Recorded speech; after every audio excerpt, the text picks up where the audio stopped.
Hey friends, OK's guys, and it is Friday, March 6th, and I'm just checking in to show you the weather outside and what's going on.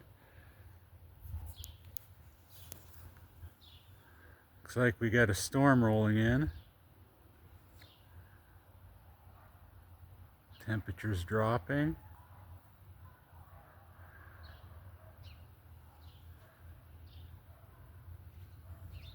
It's been warm, but I think it's gonna get cold. We'll go see Simba and Sheba out enjoying the day.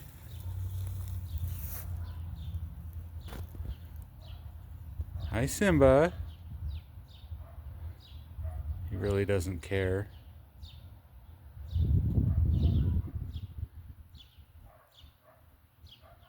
Alright, let's head inside and see what's going on in there.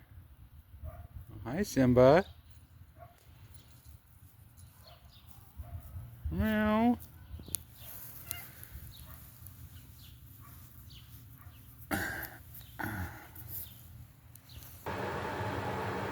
Got the wood stove going. Hoping to warm up the shop a little bit. It's a little bit chilly in here. It's about 40 degrees inside of here, Fahrenheit. And yeah, it's not that great. Okay, I've headed back in the shop, and I think today I'm gonna show you the inner workings of a two-stroke carburetor. This came off of a MS291, I believe. I've already taken the screws out because it's hard to hold a screwdriver, so it takes me forever to get that done. Nerve damage is great. Okay. Here we have the carburetor. Let me get my handy pointer.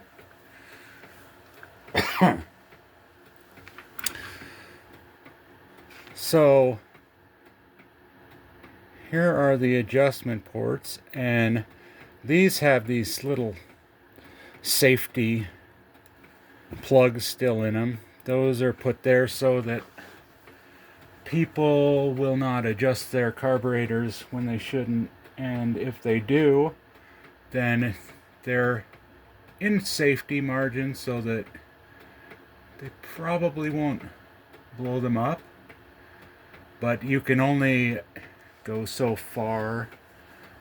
You can only adjust the fuel so rich or so lean, and then it stops you.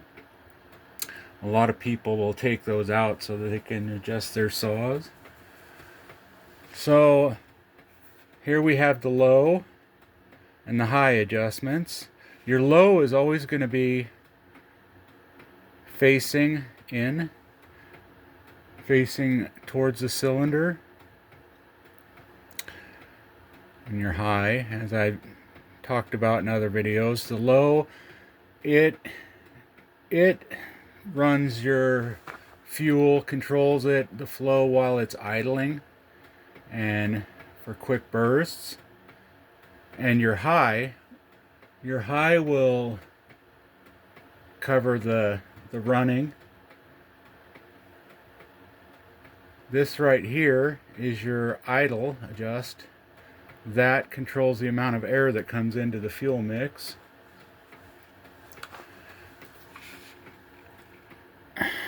Okay, let's take this top off,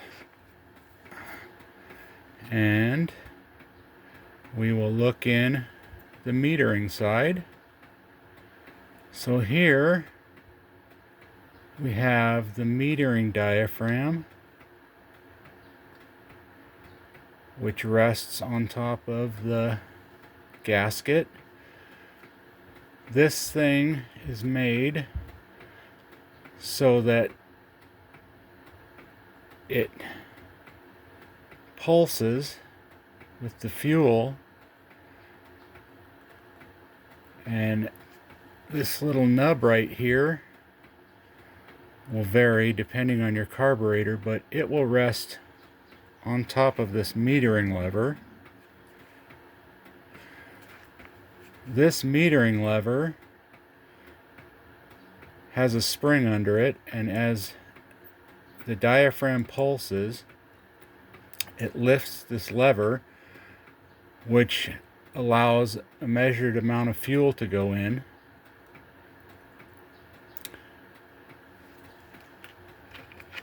Your metering lever has a set height to match the diaphragm stub.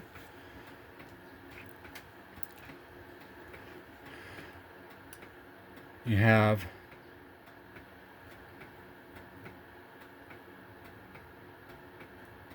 the hole that goes down underneath that, comes out inside, and there's a jet. Now you turn it upside down and you'll have this little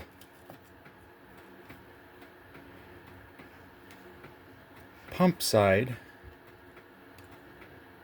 filament, we'll call it, I guess, which has these little fingers right there, little flaps that cover up feed holes, and the fuel will come in. Here is the micro screen. That's what filters out the things that got in there that weren't supposed to be in there. You don't really want those in there because the internals have so many fine openings that even the smallest little thing can plug the jet off, and then you won't run. This is where your fuel hose connects to supply it in. And you'll fill this reservoir.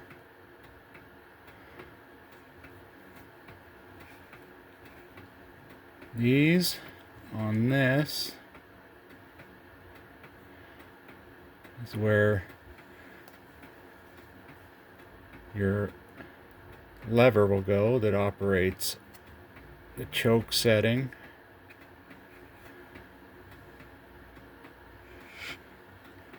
This lever here is for your throttle. There'll be a bar coming from the trigger through the handle, and it will go in, go up for more throttle.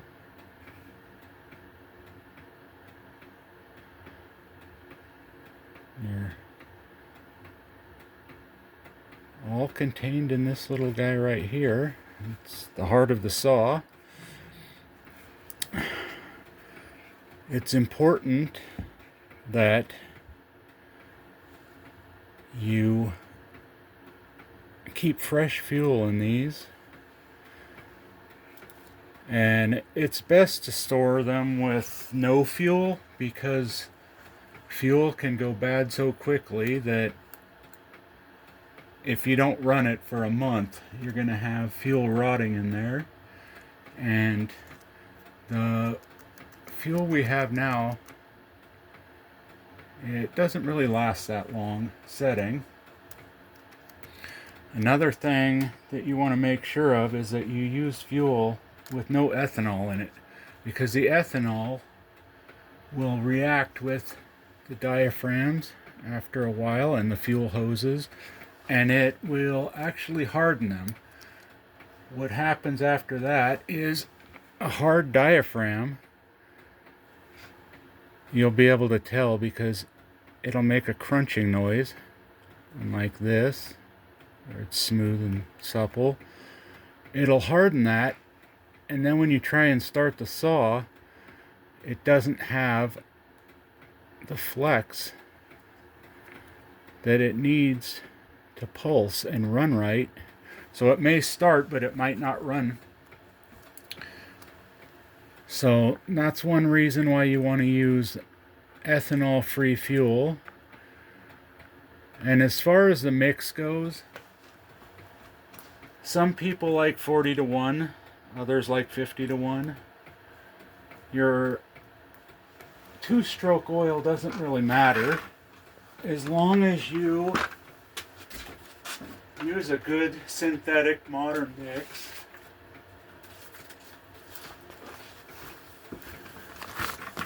I have these on hand, and these are to bring a 2.5 gallon jug to a 50-to-1 mix, which Steel recommends for their modern saws. Older saws generally use 40-to-1. Some really old stuff even goes to area of 30-to-1.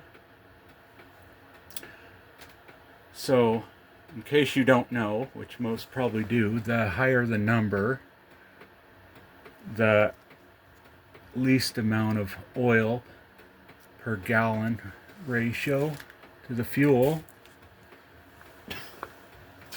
Sorry if I'm not, excuse me, explaining things correctly.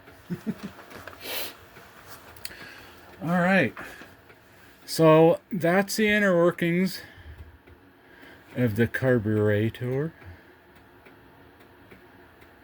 And like I said, this is the heart of your saw. If it's not in top shape, everything adjusted correctly, then you will not run properly and efficiently.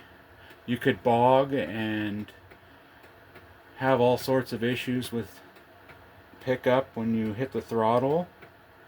You could have dying issues. So that's always something you want to take care of. Make sure you use the proper fuel and mixture. And some people like to store them completely dry. If you don't use them for part of the year, you can run them completely dry, and then you don't have any chance of getting any fuel rot in there. And all you have to do is put fresh fuel in when you're ready to use it and start her up. No worries about hard diaphragms or rotten fuel. Alright guys, well, that's probably all I have for right now. I hope that you found something useful in this. Hopefully someday I can get better with my videos. Still learning, but I thank you guys for being here. I appreciate you. And if you could give me a like, maybe a subscribe, that'd be great. Thank you much. Have a great Friday. Bye.